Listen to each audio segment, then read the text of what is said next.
JP모건이 글로벌 투자은행 중 처음으로 메타버스에 진출했습니다. 이로써 향후 가상 부동산 시장에서도 신용, 모기지, 임대계약 등 실제 자본주의와 비슷한 경제 체제가 구축될 것으로 기대가 모아지고 있습니다. JP모건은 메타버스 플랫폼 디센트럴랜드의 오닉스 라운지를 열었습니다. 오닉스는 2020년에 출범한 JP모건의 블록체인 암호화폐 전담 사업부의 명칭인데요. 오닉스 라운지는 디센트럴랜드의 메타조쿤에 개점했습니다. 메타조쿤은 일본의 하라주쿠 쇼핑시구의 가상세계 버전입니다. 오닉스 라운지 1층에는 제이미 다이먼, JP모건의 최고 경영자의 사진이 걸려있으며 2층에는 암호화폐 시장에 대한 전문가들의 설명을 들을 수가 있는데요. 최근 국내에서는 미래셋이 코인은행을 설립을 하고 글로벌 투자은행 JP모건의 메타버스 진출을 본다면 메타버스가 섣부른 기술을 앞세워 투자자들의 마음을 선동하는 키워드 프로파간다의 단계는 넘어선 것으로 보여집니다. 유형 자산만이 취급이 가능했던 근현대 사회가 메타버스의 등장으로 유무형의 자산까지 영향이 확대되며 자본주의가 자산 단위가 진화했다는 중론이 힘을 얻고 있습니다. JP모건은 앞으로는 가상 부동산에서 신용, 모기지, 임대계약 등 실제 세계와 같은 서비스를 계획하고 있음을 밝혔고, 또한 탈중앙화 금융담보관리가 잘 작동될 수 있도록 하고, 이는 전통적인 금융회사보다는 탈중앙화 조직이 해낼 수 있을 것으로 판단이 되며 메타버스의 강점인 탈중앙화 금융에 긍정적인 평가를 했습니다. 물론 지금까지 메타버스라는 테마가 부상하기 전까진 가상자산의 역할을 했던 것은 한때 디지털 금으로 여겨졌던 비트코인 등의 암호화폐였습니다. 2021년 말 기준 전세계 가상화폐는 1만 6천여 개, 시가총액은 2조 2천억 달러에 달했고, 남미 엘살바도르는 비트코인을 법정화폐로 지정을 했습니다. 암호화폐를 법정화폐로 선택한다는 크립토아이제이션이라는 신조어까지 만들어졌죠. 암호화폐가 법정화폐로 지정될 정도로 화폐로서의 역할로 거론될 수 있었던 이유는 코로나19 극복을 위해 미 연준이 푼 현금 잔고가 4조 달러에서 8조 달러로 증가하며 각국이 방출한 화폐가 흘러넘쳐나면서 돈의 가치가 하락하고 그 요동성이 암호화폐로 쏠렸기 때문입니다. 하지만 2022년 암호화폐 가격이 일제히 폭락하며 암호화폐 붕괴의 해가 될 것이란 경고가 이어지고 있습니다. 2021년 11월 8,100만 원에 달했던 비트코인의 가격이 4,700만 원으로 40% 이상 하락했습니다.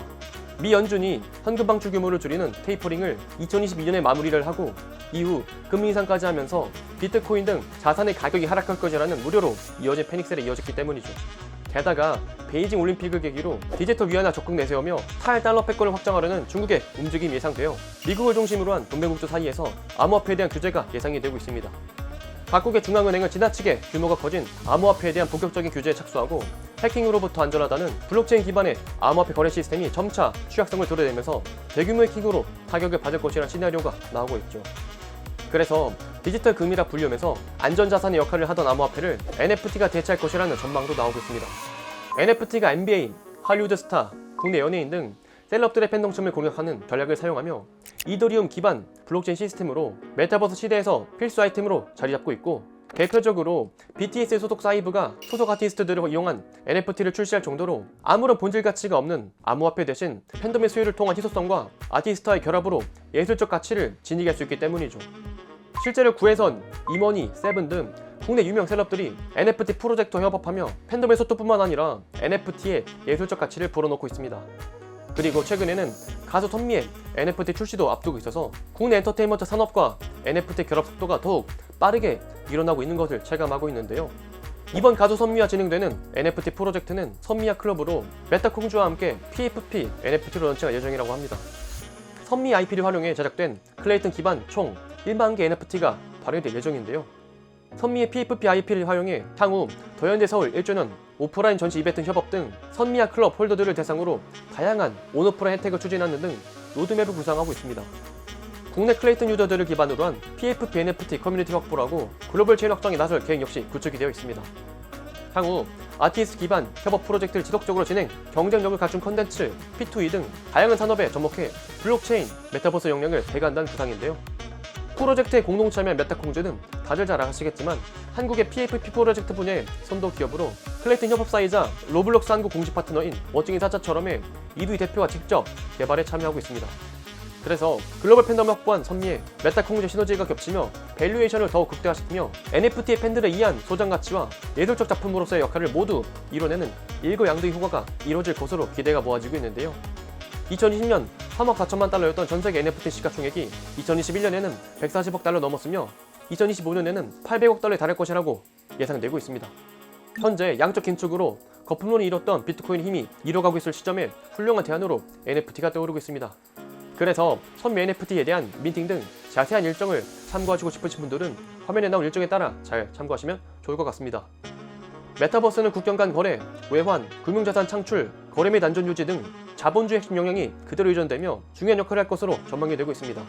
이미 월마트, 나이키, 캡, 훌루, PwC, 아디다스 등 다양한 형태와 규모의 기업들이 여러 방식으로 메타버스에 진입하고 있습니다. 삼성전자 역시 디센트럴랜드에 플래그십 스토어 삼성 837X를 열었고, 카리브해 섬나라 바베이도스가 디센트럴랜드에 메타버스 대사관을 설립할 정도로 가상세계에서 현실세계로의 역할이 그대로 이전이 되고 있습니다.